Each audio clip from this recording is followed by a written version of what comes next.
pauwi na tayo ng Angeles, Pampanga. So baka tumambay muna tayo.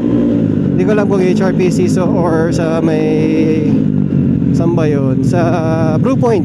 So depende sa kanila, bahala na. Bago tayo diretso sa bahay. First time kong dadaanan nata to kung saan man to. So sumusunod lang tayo dito sa spear natin na si Don. Since siya yung may kabisado niya yung daan dito, taga dito siya eh. Ito kasama niya yung Jowa Kills niya. Ito naman si JC. Siyempre sa likod natin si Clay, si Johnny, si Mark. Sino pa ba? Yun na yata.